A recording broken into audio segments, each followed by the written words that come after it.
Crépin, je pense que Crépin,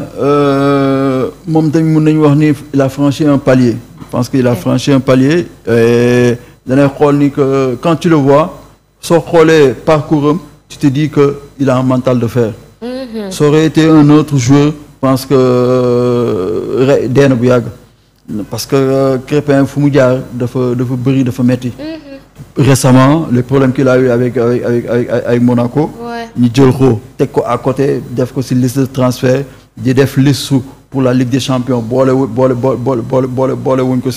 et Mom, il a cru en lui, waxul ken déggu ko mu nopi tok ci coin liggéey et ça a payé. Tay ji ni il est revenu dans l'équipe de Monaco, ñi yok ko dugal ko ci liste Ligue des Champions bi. Et en équipe nationale, il faut pas oublier que aussi en équipe nationale, Crépin était aussi décrié que Ghana, que Sadio. Mais lui, il a continué à travailler, il a cru en lui, le staff aussi, d'un côté confiance, Gomko, parce que dans les Crépin, bon, il y a des difficultés, il y a mettre ça, d'un côté dans l'équipe nationale. Nous avons dit beaucoup, nous avons titularisé, et que Taïdini, quand les gens parlent de Crépin parmi les meilleurs joueurs sénégalais, et tu te dis que le football est quelque chose de bizarre. Tu te dis que le football est quelque chose de bizarre. Le football, moi, demain, non. Football, moi, des ligues, toc ce coin, n'importe ce jour, d'une exi. Et je pense que quand tu vois Crépin faire ce qu'il fait actuellement avec l'équipe nationale, dans un poste, que ce n'est pas son poste d'origine. Tout le monde sait que Crépin, c'est un milieu offensif. Ou un excentré, et que Taïdini, on le fait jouer arrière droit, et il fait mieux que les arrières droits de formation. Je pense que ça, il faut avoir le mental, et aussi il faut être à l'écoute. Parce que si coach se trouve dire tek ko fa daf koy jox ay consignes. Né ko li na wara def li moy son rôle, et il le remplit, il le fait d'une façon extraordinaire. Et lui aussi, il faut lui dire bravo, et je pense que Taïdini, c'est une bonne chose pour lui, c'est une bonne chose aussi pour l'équipe nationale du Sénégal. Et espérons aussi que ça continue encore des années et des années. D'accord. Alors, on va parler de la fédération Sénégal.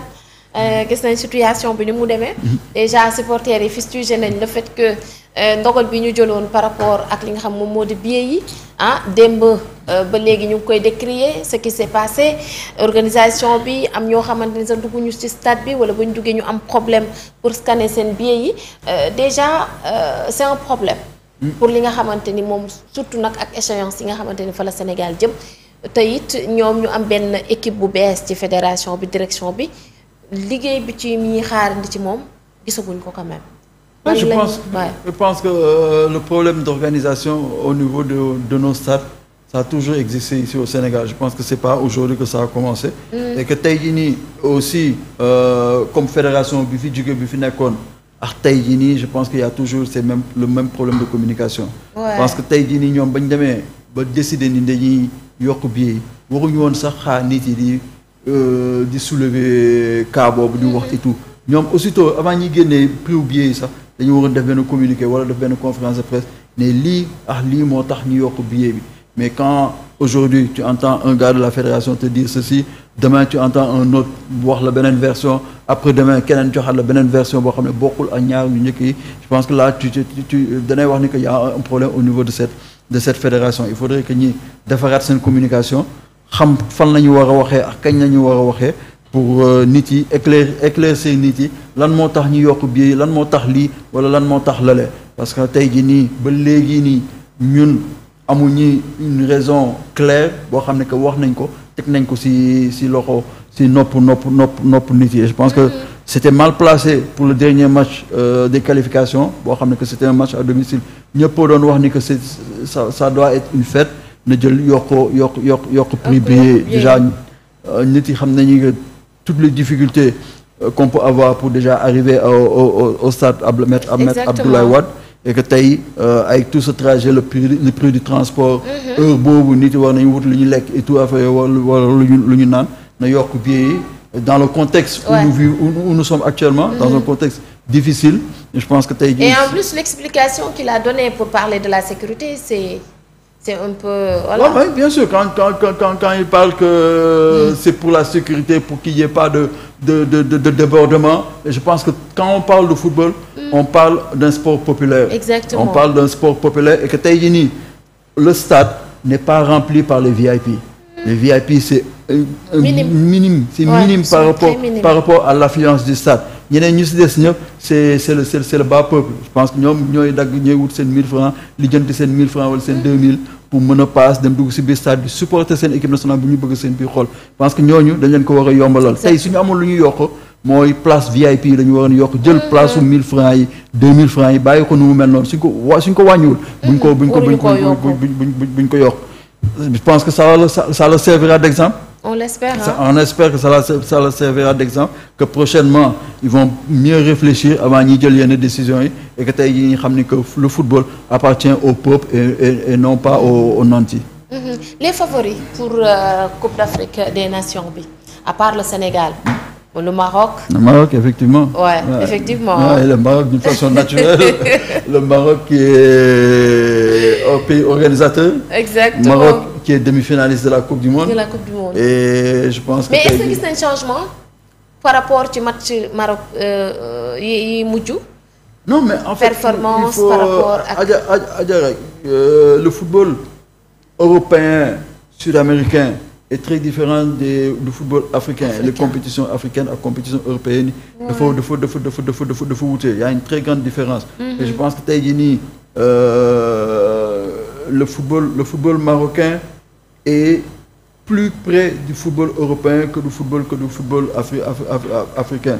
Je pense que tey jii nii ils sont en train de faire de très bonnes choses. Tey xool ñoom seen junior U20 yi ñoom ñooy jouer demi-finale Coupe du Monde.